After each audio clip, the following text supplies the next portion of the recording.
उस शख्स ने क्या गुनाह किया, क्या कसूर है उनका? चाहिए 15 लाख के झूठे जुमले के लिए माफी मांगो, बढ़ती हुई महंगाई के लिए माफी मांगो, अच्छे दिन के झूठे वादों के लिए माफी मांगो, लोकतंत्र को कुचलने के लिए माफी मांगो, महंगाई के खिलाफ माफी मांगो, 400 का सिलेंडर 1100 रुपए करने के लिए माफी मांगो, 58 रुपए का पेट्रोल 100 रुपए का करने के लिए माफी मांगो, हिंदू को मुसलमान से लड़ाने के लिए माफी मांगो, सिख को ईसाई से लड़ाने के लिए माफी मांगो। माफी तो तुम मांगो, लेकिन नया पाने की चाहत में पुराना छूट जाता है। तुझे अपनाऊं तो मुझसे जमाना रूठ जाता है। मोहब्बत पढ़ने लिखने में बहुत आसान है, लेकिन मोहब्बत को निभाने में पसीना छूट जाता है। कि हमने सहराओं में हासिल किया आसानी से, तुम समंदर में भी रहकर न मिले पानी से। ये सियासत के दिए सबके हवाले न करो, मुल्क बिक जाता है एक शख्स की नादानी से। कहा गया है सुना गया है कोई न बोले, कहा गया है सुना गया है कोई न बोले, ज़बां दराजों को मशवरा है कोई न बोले। अजीब लुकनत पसंद हाकिम से वास्ता है, अजीब लुकनत पसंद हाकिम से वास्ता है। जो चाहता है जो सोचता है कोई न बोले। हमारी दाईं तरफ इस सदी का सबसे बड़ा फकीर सोया हुआ है। मैं उनकी समाधि से बिल्कुल करीब खड़ा होकर के संकल्प सत्याग्रह में मेरी आंखों के सामने तपती दोपहरी में बड़ी तादाद में मौजूद कांग्रेस पार्टी के सिपाहियों को सलाम करता हूं।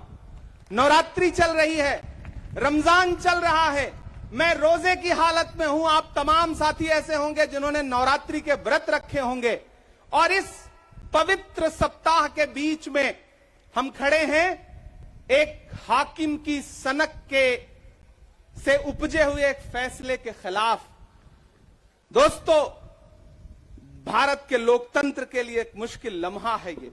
याद करिए, जब हाकिम की सनक की वजह से आप लाइनों में लग करके अपने पैसे बदलवाने के लिए बैंकों के साथियों से विनती कर रहे थे, चरौरी मिन्नत कर रहे थे, तब सबसे बड़ी आवाज बन के कौन बोल रहा था? राहुल गांधी। नतीजा क्या निकला? उनकी एसपीजी सुरक्षा वापस ले ली गई।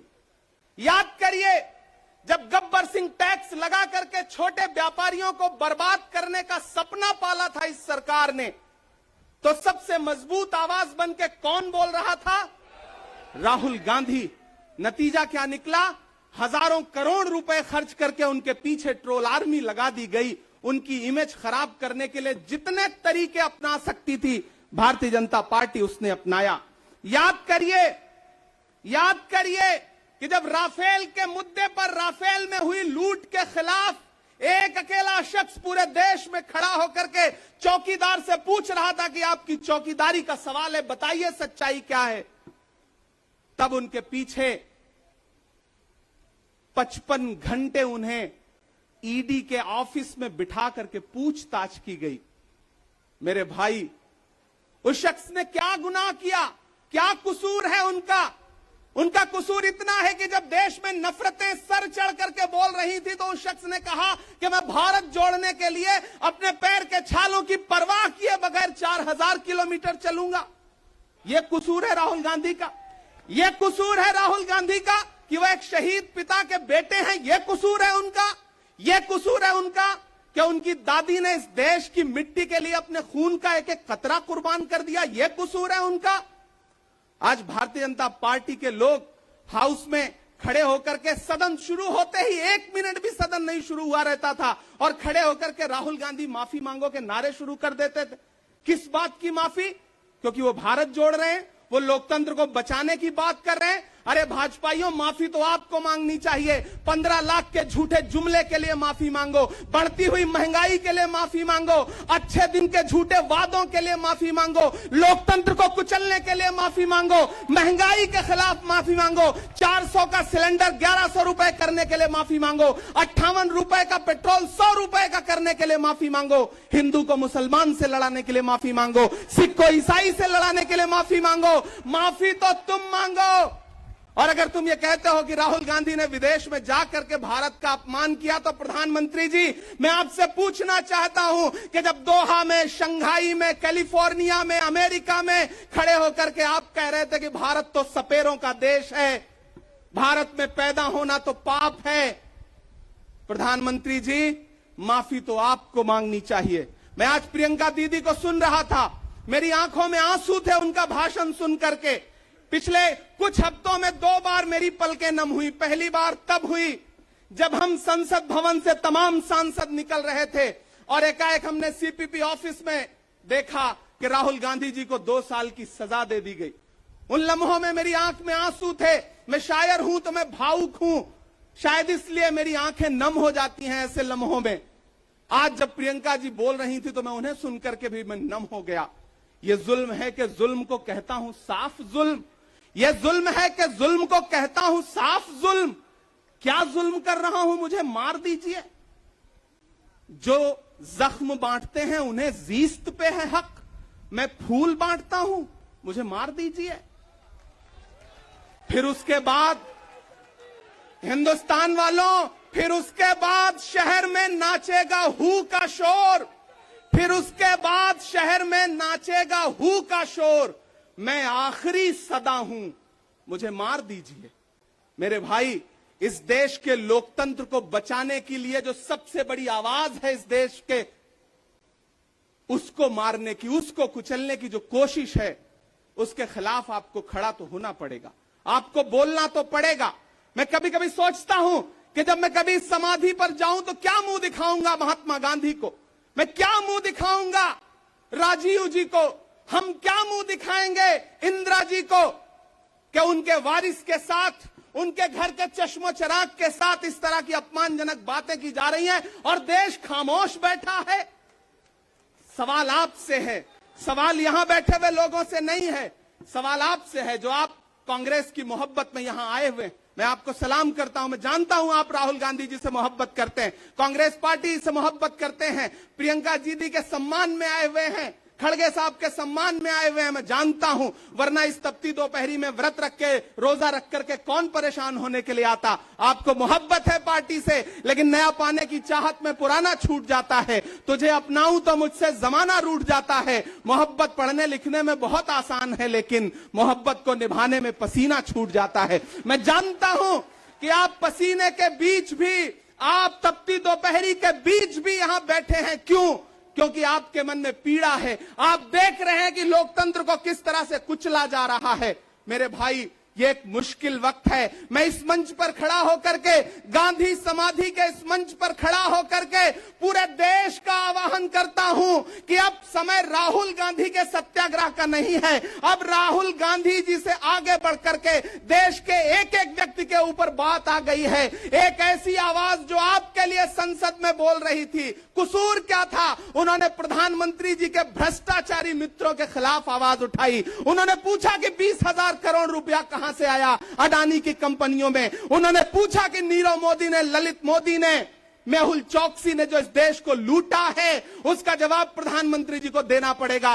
अगर प्रधानमंत्री जी इतना कहने से आप राहुल गांधी जी की सदस्यता ले लेंगे तो हम तमाम सांसद तैयार हैं, ले लीजिए हमारी सदस्यता, लेकिन हम रुकने वाले नहीं हैं, हम झुकने वाले नहीं हैं, हम मुसलसल बोलते रहेंगे। मैं हिंदुस्तान के लोगों से कहना चाहता हूं कि हमने सहराओं में हासिल किया आसानी से, तुम समंदर में भी रहकर न मिले पानी से।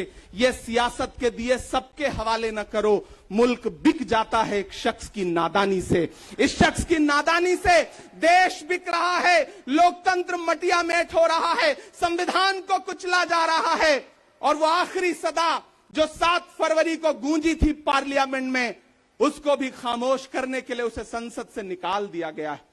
मैं देश से कहना चाहता हूं कि उन्होंने राहुल गांधी जी को संसद से निकाल दिया है।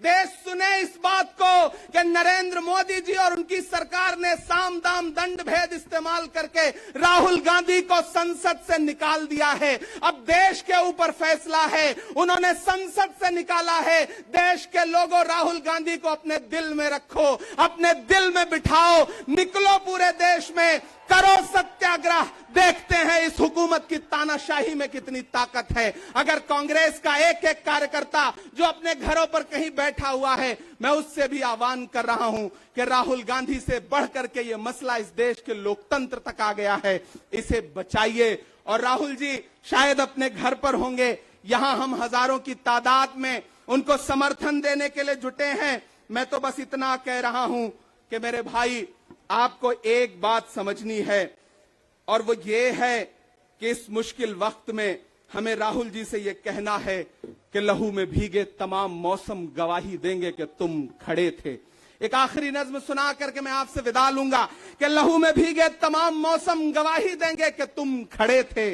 शहर का सूरज गवाही देगा कि जब अंधेरों की कोख से निकलने वाले ये सोचते थे कि कोई जुगनू बचा नहीं है, तो तुम खड़े थे, तुम खड़े थे।